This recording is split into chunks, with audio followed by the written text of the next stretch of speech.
Hi, welcome back to our online preparation course for the TOEFL test. We are going to continue getting prepared for the reading section of the test.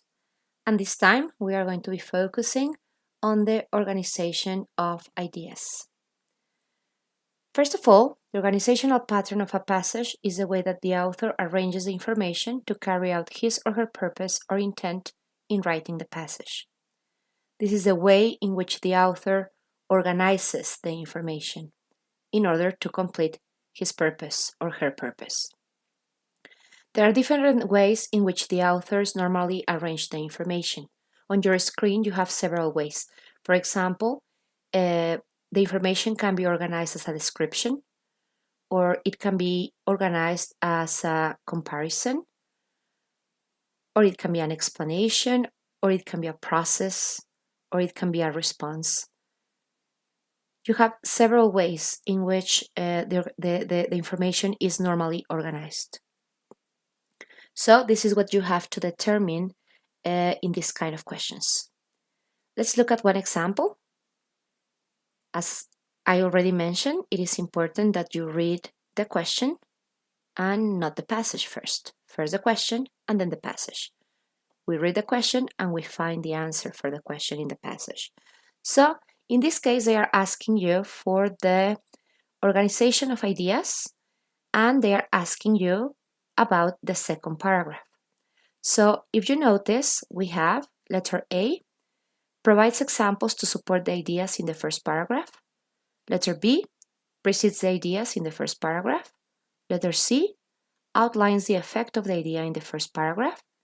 And letter D, refutes the idea in the first paragraph. So if you notice, all these options start with one verb. For example, letter A provides examples. Letter B precedes the ideas. Letter C outlines the effect. And letter D refutes the idea. It is important that you are familiarized with this kind of verbs and their purpose. Okay?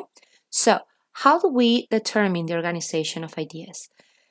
In this case, it is very similar to getting the main idea.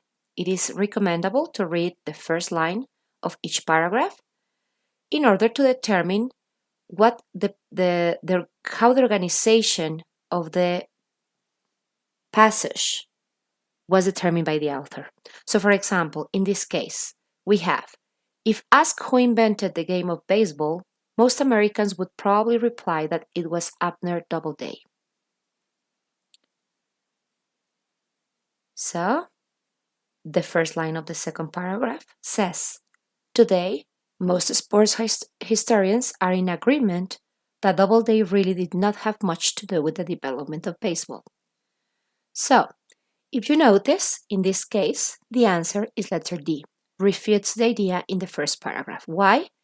Because in the first paragraph, they mention that Abner Doubleday was the one who invented the game of baseball.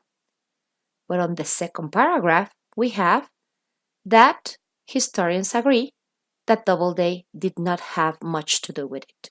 So this idea is refuting the idea that is presented in the first paragraph.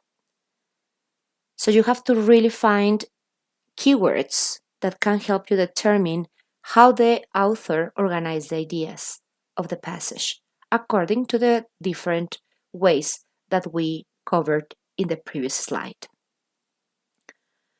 Some common questions that are going to help you determine that the question is related to passage organization is, well, they are, how is information in the passage organized? How is the information in the second paragraph related to the information in the first paragraph? And the tip, as I said, this is very similar to finding the main idea. You have to read the first line of each paragraph in the passage.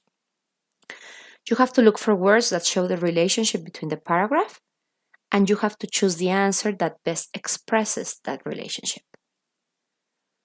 Okay, let's go to the practice section. Put in practice finding the organization of ideas in a passage, and see you later. Bye-bye.